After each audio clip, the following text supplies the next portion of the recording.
Welcome to Reddit Aliens. What was your "I'm going to die" moment, not safe for work, posted one day ago? Please remember to like, share, and subscribe. Having an anaphylactic reaction for the first time and only time in the middle of nowhere in Greece on a field trip. If one of the other kids would not have been highly allergic with emergency meds, I would have probably died. Traumatized me deeply. I was driving home in a bad thunderstorm when suddenly the wind became insane. I pulled my car off the highway onto an exit when suddenly a limb off a tree sailed through the air and cracked my windshield, so I hit the brakes. A second later, the car began to lift slightly off the ground. I thought for sure I was going to die. Moments later, the storm had cleared. Windows and shops all around were blown out. I got home and turned on the local news. Apparently a tornado passed directly through where I was, in my car. Went off the road and did some flips and rolls down a riverbank in a work vehicle as a passenger. I clearly remember thinking, damn, I'm gonna die on the way to work. Came to rest upside down at the edge of a river, pinned between the floor and ceiling of the battered vehicle with broken glass in my mouth and water reaching to my eyebrows, completely unharmed. Had a bit of somebody else's blood on me, but he was okay too. 4th grade, slipped on the side of a crowded slide and was hanging by the side. Somehow my jacket got stuck and was choking me as I hung from the thing. 10-year-old me thought, this is it, until a friend came to help. First time with volunteer firefighters trying to knock down a small swamp wildfire off a rural road. Wind suddenly picked up and a wall of flame came racing toward us, clung to the back of the fire truck and fled just as a giant wave of fire crossed the road literally a few feet behind us. Damn. That was scary. I was withdrawing from alcohol, hard. I was shaking, sweating, paranoid, hearing things that weren't there, and every time I tried to sleep, I would wake up to a hypnic jerk. It scared the ever-living shit out of me, and I was convinced I'd have a seizure and die. Luckily I didn't, but I should have gone to the hospital. Alcohol and benzo withdrawals are dangerous. Luckily, have over 4 years sober now. Congrats. Almost drowned in the ocean. Got pulled out and couldn't get back in. Waves kept crashing over my head and pushing me down until I couldn't figure down from up. I was so exhausted from fighting to get to the shore and getting my head above water, I would just pop out and another wave would push me under. I just gave up at one point, and so I clearly remember thinking, so this is how I die. And it didn't seem a bad way to go at the moment. Then, suddenly I felt a hand around my arm and a jet skier pulled me out of the water and gave me a lift back. When I flew off a corner of my little 90cc four-wheeler when I was younger into a huge bushy tree, and I luckily had the sense to let go of the handlebars or else I'm pretty sure I'd have broken my neck. I try not to think about it.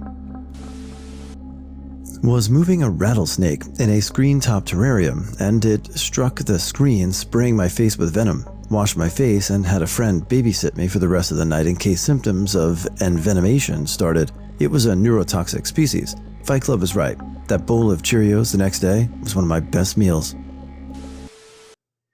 Sometimes it's really hard to imagine people's overreaction to so small a slight. Be courteous. Me and my friend went out on a Saturday night, and on the way home, the car in front of us didn't move when the light turned green because he was having a conversation with people on the street. When the light turned green, he still didn't move, so my friend goes around him. All of a sudden, he rear-ends us and drives around us and pulls out a gun and starts shooting.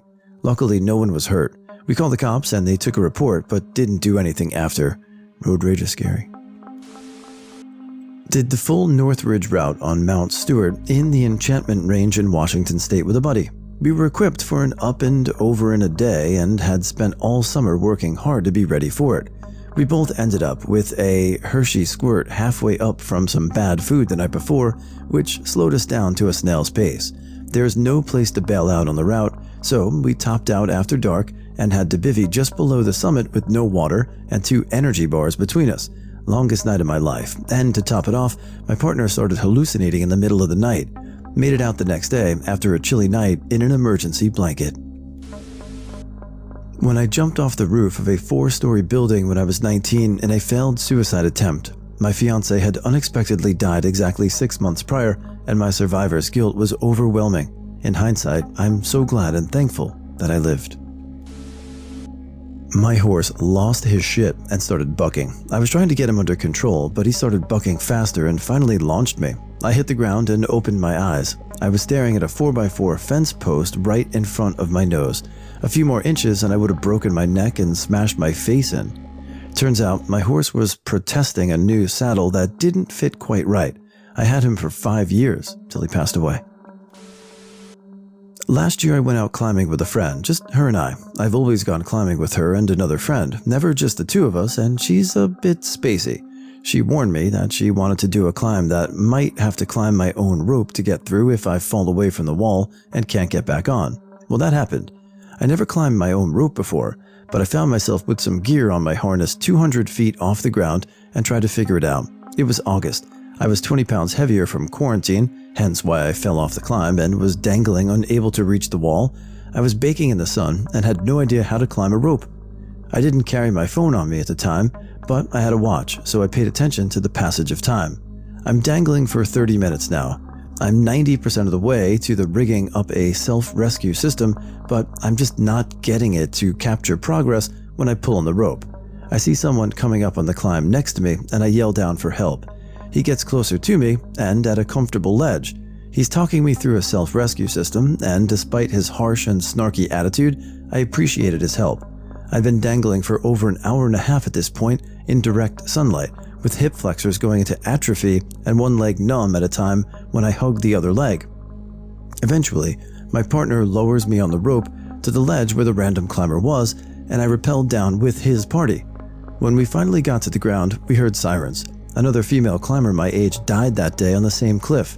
Her gear ripped out of the wall and she hit the ground. I had climbing harness trauma for 2 weeks. My hip flexors hurt a lot and I couldn't do physical activity really. I had a lot of survivor's guilt for months after. You can die in less than 15 minutes from harness trauma, and I was hanging in direct sunlight in mine for 2 hours. I've since learned rescue techniques and climbing scenarios after not visiting that cliff for a year after the incident. I got mono really bad in college. I woke up one morning with my throat so swollen I could barely breathe. I got up and before I made it to the bedroom door, I was sweating so bad I soaked the shirt I was wearing. My roommate brought me to the college clinic and I passed out when they drew my blood. I thought the worst. It took me a month and a half to fully recover. Also in college, I rolled my dad's truck going down the freeway. The back tire blew out and I lost control. The first thought through my mind was, my dad is going to kill me. When I was about 7, I got shoved into a non-functioning, thankfully, chest freezer that was out in our barn. The lid came slamming down and locked. The kid who shoved me couldn't get it open, so he went to find my dad as I freaked out. My dad came and told me that my uncle was the only person who had a key to the old freezer and that I would just have to wait till he got home to get me out. 2 hours later, my uncle finally arrived home and was able to get me out, but I thought I was going to die in there for sure. I was swimming off the coast and hoping to catch some waves. I noticed a really nice one and started to turn. As I turned, I noticed a sea turtle in the wild and was distracted. After a split second, the wave hit and sent me spinning underwater. Before I managed to stop spinning and get to the surface, I thought that was it. I now have a fear of the open ocean. I fainted. I had fainted, I think, on 1 or 2 occasions before, but this time was different. When I fainted, I woke up still on the floor, unable to move. I'm fully aware of what just happened and I can't effing move. I didn't know if my head was leaking with blood or something, lol. It wasn't, thank goodness. And it happened in the bathroom. I always lock the door when I'm in there for some reason, so I thought I was just gonna lay there and die, so no one would know. I'm thinking to myself, damn, this is it. I'm dead. I was trying my hardest to move, and then finally, after about a minute or so, I was able to move my fingers, then my arms, legs, and I was good to go. I don't know if it's normal for fainters to be unable to move after passing out, because the previous time I fainted, this wasn't an issue, but whatever, at least I lived, lol. I lived on a big hill growing up, and cars would get going pretty quickly going down it. When I was 9 or 10, I was playing on my scooter and zoomed out of my driveway onto the road. There was a big bush in the way, so I didn't see the minivan hurtling down the hill, and the driver didn't see me until I was about 20 feet in front of them. Minivan slams on the brakes and lays on the horn. I barely get clipped by the far side of their bumper, and the minivan ends up fully stopping about 30 feet later. Whoops. Never told my parents about that one, but it freaked me the hell out. How about the driver? Thankful the lady wasn't on her phone at the time.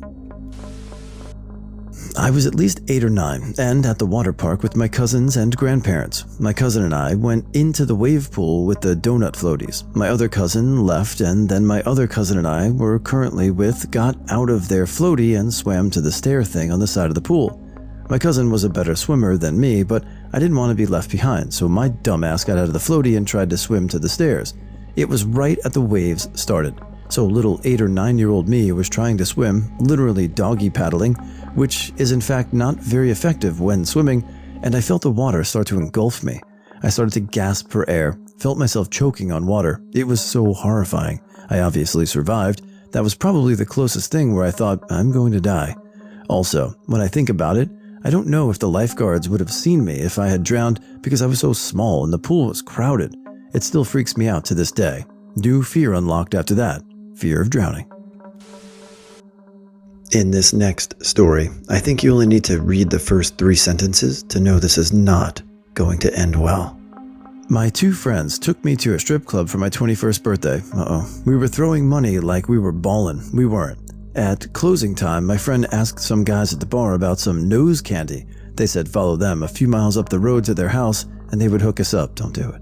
When we turned down a dead-end road, my gut told me something was up, but my buddy was wanting to get high and said I was overthinking it. I kept going, and we got robbed, and our asses beat on that dead-end road. Been around guns my whole life, but never had one pointed at me. Seriously thought they were going to kill us, and all I could think about is everyone knowing I got killed over some cocaine. Trust your gut, and don't do drugs. This was around 2000. I was walking through downtown late at night. Got to the corner when I heard 2 people yelling at each other. One of them pulled a gun and pulled the trigger. The bullet missed and hit the corner of the building I was next to. I got hit with a small sliver of stone across the cheek, thought nope, turned back the way I had come and took off running. Another one was in 2008, late night again. I was coming home from buying some sandwiches from a nearby gas station. I passed a White Castle and saw 3 men yelling at this woman. I paused a moment, then resumed walking when she started yelling back. I heard no fear in her voice, so I shrugged and went on my way. Almost made it home when a car pulled in front of me and the 3 guys jumped out and started asking why I had run. I hadn't run at all. I tried explaining that, but they kept it up, getting closer to me and threatening me. I was effing terrified and was looking for a way to escape. I looked towards the building I was living in and paused there, thinking if I could get inside I'd be safe. One of them looked that way as well and saw the police car in the parking lot. The place was public housing in a somewhat dangerous area, so he had a police officer who lived there and did patrols inside and outside. He must have seen it, because next thing I know, they jumped back in their car and drove off. In high school, I was running down a steep slope in the forest with a bunch of my classmates. I jumped over a fallen tree, and when I landed, I lost my footing. I fell down and began to tumble down the slope amongst a bunch of trees and rocks at almost a full sprint speed. I only had a moment to try and process what was happening, but clearly remember thinking, this might be bad. When I came to a stop, my friends were quick to tell me that my head had come within a few inches of hitting a huge tree trunk. If I had hit the tree trunk, I would not be here today, due to the speed at which I was tumbling down the hill. Mono. I was so incredibly sick that if I was in a different century, I would have for sure died. My tonsils swelled up to the size of small cauliflower heads, and they were covered in blisters that were so painful I couldn't eat or drink without being in severe pain. I lost 15 pounds. I was only 100 pounds to start with. I became severely anemic in the process too. I slept 15 to 20 hours a day. My mom would wake me up to go to the bathroom so I wouldn't wet the bed. I only barely survived on insulin shakes, ice cream, and crushed iron supplements. I still have health complications from it to this day.